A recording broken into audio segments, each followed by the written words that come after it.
batas yang ketiga tu lah kan, saya pakai gembur-gembur je kawasan batas tu, saya tak tambak tanah. Yang ni memang saya tak tambak tanah. Dia nampak naik sikit. Dia naik sikit tu sebab sampah kayu-kayu semua tu daripada tepi untuk laluan saya ni saya bersihkan, saya longgok je kat situ. Saya ambil tanah tepi tu, sampah-sampah saya longgok kat tengah. Lepas tu saya letak je benih anak pokok. Yang ni hari yang sama, saya buat hari yang sama batas, lepas tu hari yang sama saya tanam anak pokok saya kat sini. Dan batas yang ni saya tabur je kailan, tapi kailan ni saya dah alihkan lah. Kan dia rendah, mana ada tinggi batas ni. Hai, Assalamualaikum, bersama Sungai Art Channel, saya Zaleha.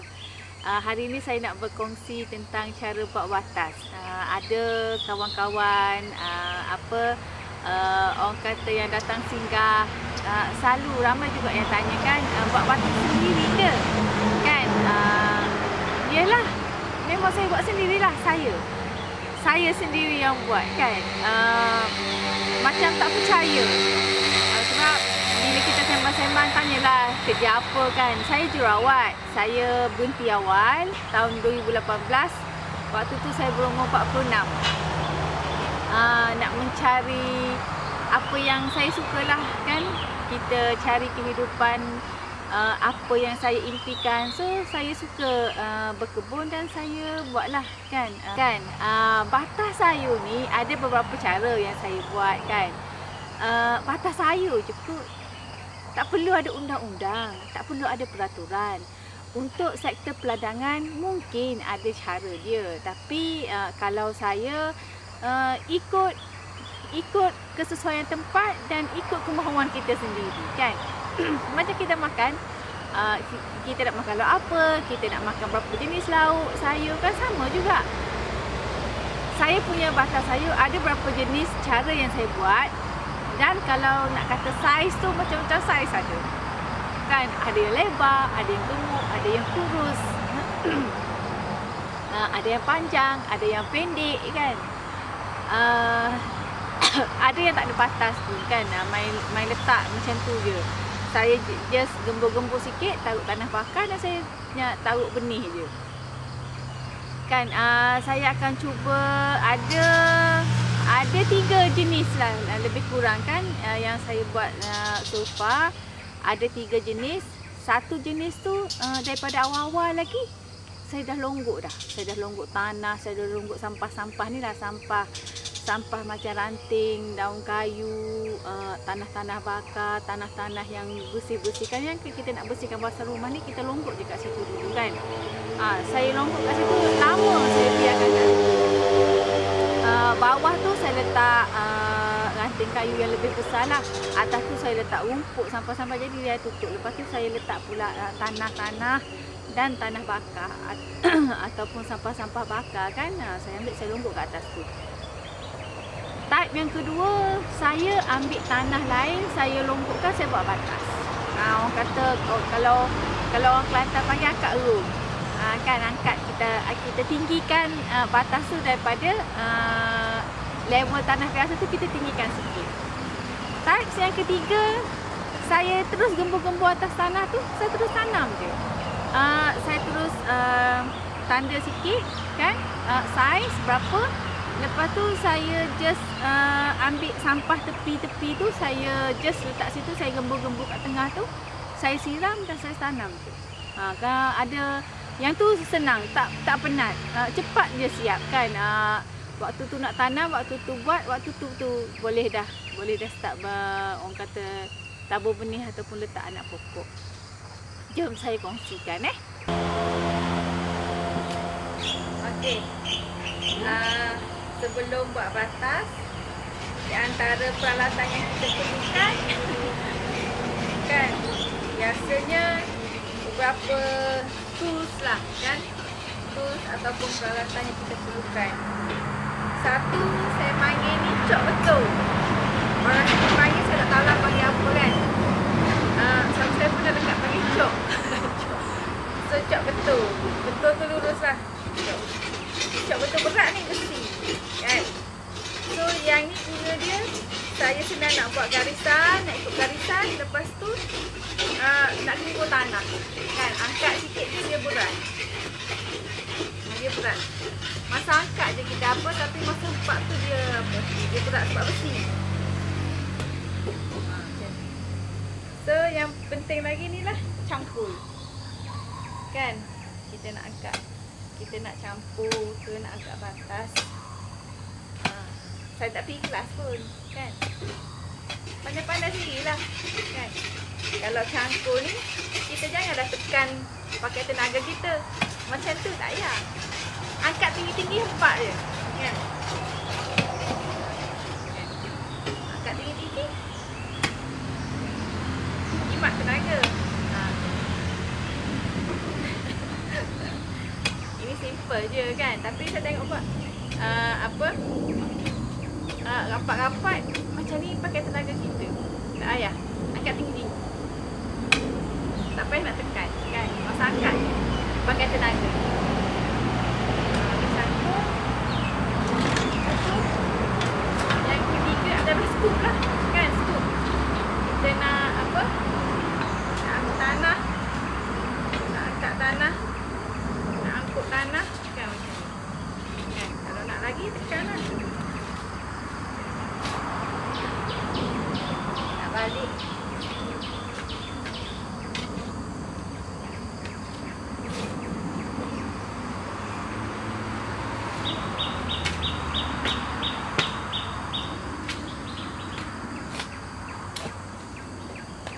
Sekali tak jalan, tekan dua kali. Mengajar ni cikgu. Mudah kan? Nak gaul, nak ambil, lepas tu nak angkat tanah bakar ni. Ni kan duang. Kan. 1, 2, 3, 4 bernilah. Sorong kan, kita sorong angkut. Itu je lah. Jom saya tunjuk batas sayur. Ini adalah uniform saya lah kan. Untuk lindungkan diri. Dah tercalar-calar, dah banyak saya luka, dah baru nak ada uniform. So inilah kan saya punya peralatan saya dah. Kalau dulu saya bukan apa ni, ubat kan, injection tray kan, mesin-mesin. Tapi kali ni saya tukar peralatan yang lebih ringkas.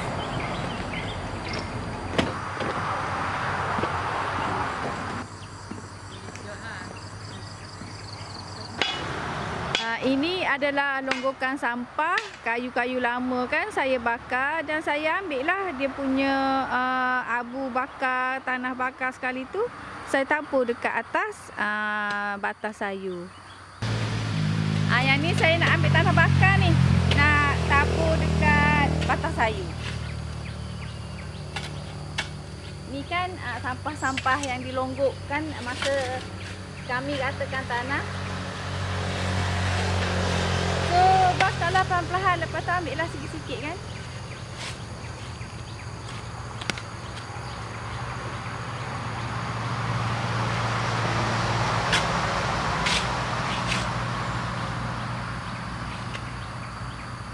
Hitam elok. Ini adalah Hugger culture bed yang pertama yang saya buat. Sebelum saya bina rumah, saya dah buat dah batas sayur yang ni. Yang ni dekat bawah ni Hugger culture bed ni ada dua jenis lah yang saya buat. Saya tak tahulah kan, sendiri je kan. Satu Hugger culture bed tanah rendah, tepi rumah nanti saya tunjuk. Kawasan tu kebetulan rendah. Saya letak je kayu reput, lok-lok kayu kan, batang kayu yang ditebang tu, kayu yang besar-besar betis kan, saya letak je kat bawah tu. Lepas tu saya letak ranting kayu yang lebih kecil lah kat atas tu. Ranting-ranting, daun, sampah, rumput, semua kan, tanah-tanah. Last kali tu tanah-tanah yang lebih yang kita nak rata tu lah, saya letak je kat atas tu, bagi dia tinggi sikit, kawasan tepi rumah. So ini perkara yang sama juga saya buat yang ni. Saya ada 3 Hugger culture bed. Ada 2 dekat depan rumah, 1 dekat belakang. Ni antara yang pertama. Kan jenis yang pertama tu saya buat macam batas lah. Kan kita tinggi kan. Saya tak gali lubang kan. Jadi bila kita nak, tak adalah kita nak tunduk sangat. Batas ni tinggi. Kali yang pertama tu biasanya tanaman tak berapa nak sihat sangat sebenarnya, sebab dia baru berlaku penguraian apa semuanya. Biasanya tahun kedua baru dia dah reput elok semua, baru batas sayur ni dia akan lebih subur kan. Seelok-eloknya batas ni kita guna untuk yang sekali tuai, lepas tu kita kosongkan. Ni saya terpaksa saya nak pindahkanlah pokok kakao ni.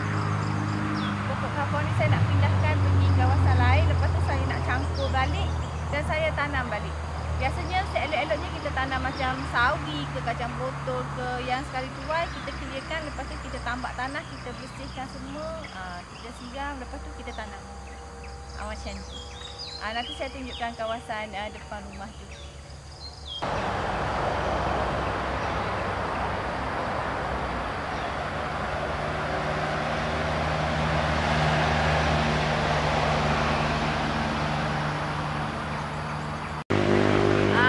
Adalah tanah yang saya kata rendah tu, kawasan depan rumah. Jadi saya buat macam campuran lah kan. Semua saya taruh kat sini kan. Semua ada. Kitchen garden pun ada. Apa yang saya rasa saya nak taruh, saya taruh je. Tapi kawasan ni itulah antara Hugger culture yang saya tak tinggikan. Kawasan ni asal ni rendah. So saya letak kayu, ranting semua tu, sampah-sampah semua sampai dia tinggi sikit, dan saya tambak je tanah. So bila ni baru-baru ni pun saya masih lagi tambak tanah bakar, sampah-sampah, kompos kan, saya letak kat kawasan atas ni. Jadi pokok ni semua saya adalah kat dalam ni kan. Saya letak ya limau purut, kari, bayam Brazil, oregano, cili. Sebelum ni saya tanam sawi. So benih sawi ni dah jatuh-jatuh kat sini kan, tumbuh jugalah sawi. Saya alihkan limau nipis saya dekat sini. Kapau yang belakang tu pun saya alihkan dekat sini. Ni pokok rozel ni dah nak mati dah habis kan. Tapi saya biarkan sebab ni musim panas kan, jadi dia naung sikit lah. Saya biarkan pokok-pokok bunga saya yang sepatutnya saya cabut ataupun saya clearkan, saya biarkan dulu sebab ni musim panas, kurang hujan kan. Jadi menyelamatkan sikitlah kelembapan tanah dengan pokok-pokok kecil tu kan. Bayam Brazil dia nak naung juga, so saya biarkan je lah. Semak sikit, cuma bawah tu rumput-rumput tu saya bersihkan lah. Macam tu. Kita try and error kan. Boleh diubah-ubah. Sebelum ni saya tanam sawi, bendir, saya clearkan, saya tanam benda-benda lain. Tambah, sentiasa berubah ikut kadang idea tu bila kita buat, bila kita mula je kan, bila kita take action tu, idea tu, creativity tu akan datang. So ikut yang tu je, macam tu je lah kan. Apa lagi, pandan, oregano, lengkuas, halia, kunyit, apa lagi, pokok pecah beling, semua saya rasa muat taruh, saya taruh je. Pokok cekur manis, lantai, pokok kari, semua nak campak dalam ni kan. Tapi saya rasa ni dah tempat yang paling subur. Kalau kita tengok bayam Brazil pun hijau elok kan. Beza dengan tempat yang lain tu. Itulah, sampah-sampah tu sebenarnya baja. Ada juga tanya macam mana baja apa ke tanah subur. Sebenarnya tanah subur baru pokok subur kan. Orang tanya pokok yang subur macam mana nak buat. Tapi sebenarnya kita kena buat tanah tu subur baru pokok tu subur. Tanah subur kita campur tu lah tanah kompos kan. Kompos ni yang reput-reput tu lah, kayu reput, daun-daun kayu yang longgok tu kita letak dekat sini. Dia akan jadi kompos lah kan. Sebab daripada NPK tu kan, baja nitrogen, fosforus, apa semua tu daripada daun kan. Fosforus Lebih kurang macam itulah. Kan baja sebenarnya untuk tanah ni adalah daripada pokok-pokok yang mati tu ataupun daun-daun yang gugur. Itu baja daripada pokok pergi ke tanah dan daripada tanah akan pergi ke pokok balik, satu cycle. Kan macam saya tambak apa ni ke atas tu, selalunya saya tambak tanah bakar ataupun abuk kayu kan, kayu bakar tu sebab dia ada kandungan garam. Kalau saya ingat masa saya sekolah rendah dulu pergi bercuti rumah nenek, saya tak kisah nak bawa berus gigi kan. So masa tu nenek saya dia pakai dapur kayu. Makcik-makcik suruh saya gosok gigi pakai habuk kayu lah, masin lah kan. So saya tahulah kandungan garam tu. Ambil pergi kat dapur tu, ambil letak kat jari, basahkan, kita sental lah. Lepas tu pakai kain batik pula kita sental. Cubalah masin kan. Badan kita ada kandungan garam, begitu juga pokok dia perlukan garam. So kandungan garam ada dekat kayu-kayu bakar ni. Itu je lah kan. Begitu juga kawasan ni, kawasan depan dapur. Rumput-rumput mak saya longgokkan kat sini. So kita biarkan je lah.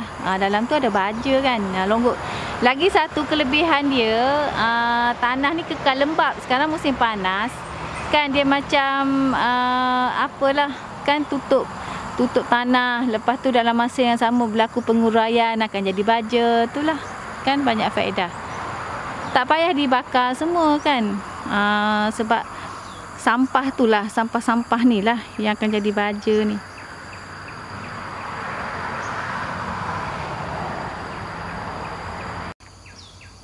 Inilah di antara pokok-pokok ubi kayu pun ada kat sini. Pecah beling, nona pun ada. Bunga tu saya biarkan biar dia redup kan.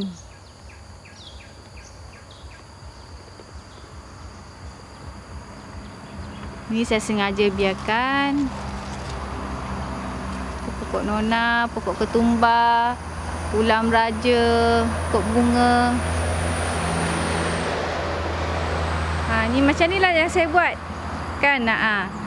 Macam ni sampah-sampah semua saya longgok dekat sini. Lepas tu saya tabur tanah ke, tak kisahlah, biarkan je. Nanti dia tinggi sekejap je, nanti dia akan mendap.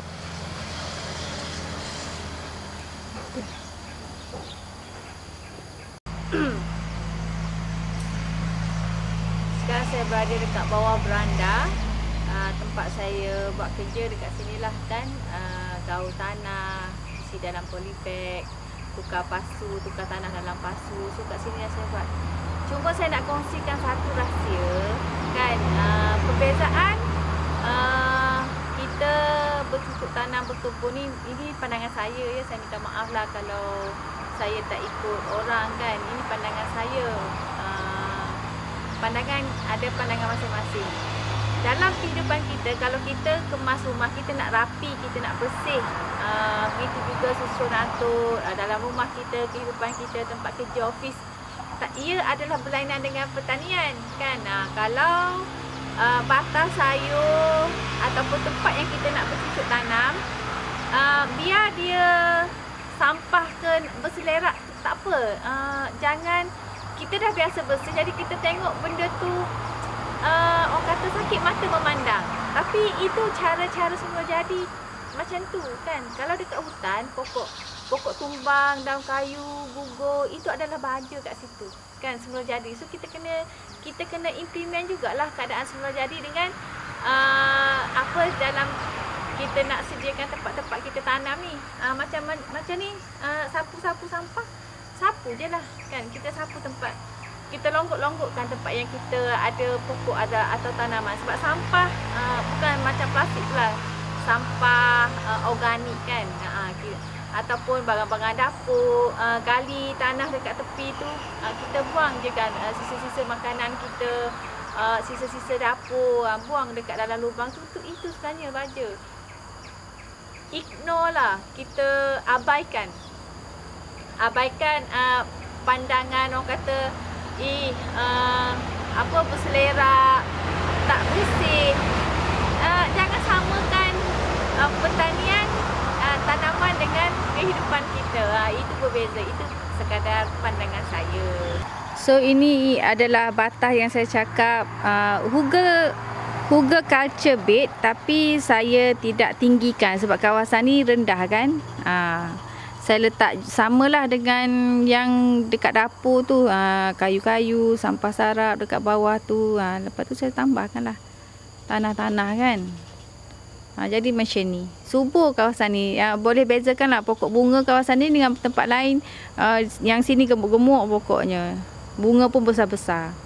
So macam itulah. Yang ni Huga culture bed yang saya longgokkan sampah sarap kawasan rendah. Ini adalah batas sayur jenis kedua. Yang ni saya tambak tanah dekat sini.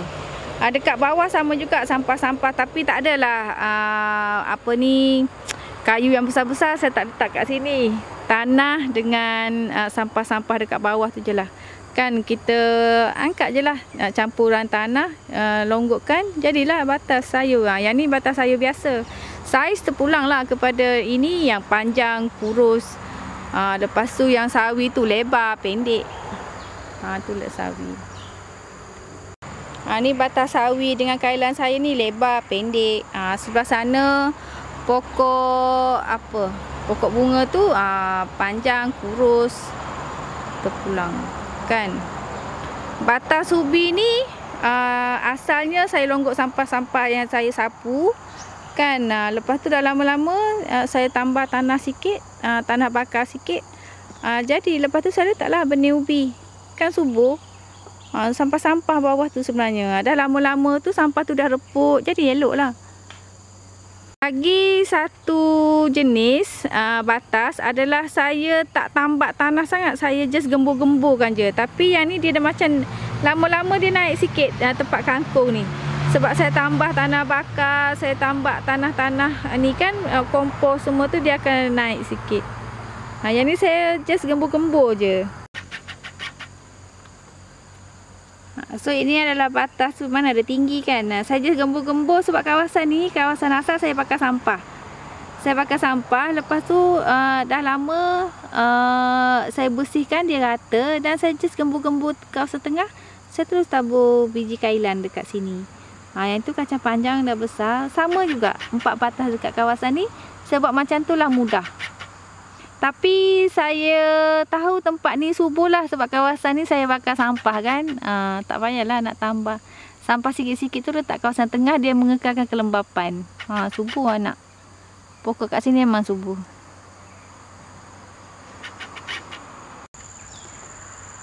Macam ni tempat tanah yang saya baru bersihkan kan. Bila kita ratakan tanah, dia kawasan tu ada daun-daun kayu, ganting-ganting ngepuk kayu lama. Jadi kawasan tanah ni yang subur.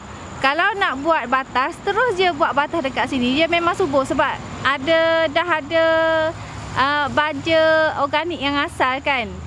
Ni orang panggil topsoil. Topsoil tu tanah bahagian atas yang ada kandungan mineral untuk pokok-pokok topsoil. Inilah.